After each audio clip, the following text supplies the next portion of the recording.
দীর্ঘ 5 বছর ধরে এখানে সেখানে ঘুরে শেষ পর্যন্ত এসেছেন উচ্চ আদালতে।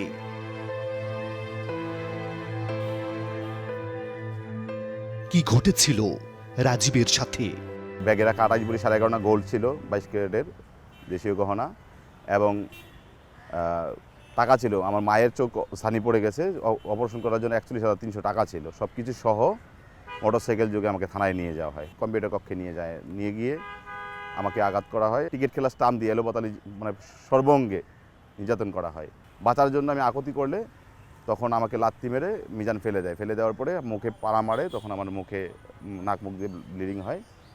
পরে এক পর্যায়ে আপনার এএসআই ফরিদ ভুইয়া ড্রয়ারটা খুলে ড্রয়ার থেকে প্লাস দিয়ে আমার হাতটা নখটা তুলে ফেলে। হসপিটালে জরুরি বিভাগে নিয়ে যাওয়া হয়। ডাক্তার আমাকে প্রাথমিক চিকিৎসা দেন। চিকিৎসা দেওয়ার পরে বলতেছে যে তুমি তো বেঁচে গেছো, তোমার 2টা কিডনিতে ড্যামেজ হয় নাই নির্যাতনের ফলে। যেদিন ছেড়ে দেয় সেদিনকেই আমার পুরুষঙ্গে উলঙ্গ করে পুরুষঙ্গের মধ্যে বৈদ্যুতিক শক দেওয়া হয়, মিজান আর জলিল মিলে। পুলিশের দুরকম তদন্তে রাজীব ভীষণ হতাশ।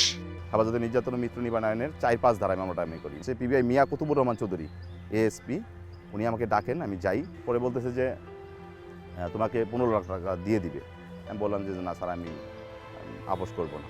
পরে 20 লাখ টাকা বললো, পরে পরবর্তীতে 25 লাখ টাকা বললো। বলার পরে আমি বলছি যে না স্যার, আমি আপোষ করবো না। আপনি যদি দয়া করে আমি নাগরিক হিসেবে যদি আমি ন্যায় তদন্তটা পাই, তাহলে আমি ন্যায় বিচার পাবো, আশা করি আমি চলে যাই। তখন উনি আমাকে বলেন যে ন্যায় বিচার পাবা সে ঠিক আছে, মরার জন্য প্রস্তুত হয়ে থাকো, যে কোনো রাস্তার যে কোনো জায়গায় দেখবা তোমার লাশ পড়ে আছে। তদন্ত প্রতিবেদন দিয়েছে যে আমি মামলাটা মিথ্যে করেছি, কিন্তু বিভাগীয় মামলার যে বিভিন্ন দপ্তর থেকে যদি তদন্ত হয়েছে, সেই তদন্ত প্রতিবেদনে আসছে আমাকে নির্যাতন করা হয়েছে এবং আমার কাছ থেকে স্বর্ণ, টাকা পয়সা সব কিছু নেওয়া হয়েছিল। মামলা তুলে নিতে পুলিশ প্রথমে প্রলোভন এবং পরে হুমকি দিতে থাকে। আপনি আমাদেরকে একজন তদন্তকারী কর্মকর্তার একটি কল রেকর্ড শোনাতে চেয়েছিলেন। আচ্ছা স্যার, তাহলে কিভাবে দিতে হবে স্যার এটা বলেন স্যার আমাকে। না না স্যার, তাহলে কিভাবে ওই লেখাটা দিতে হবে?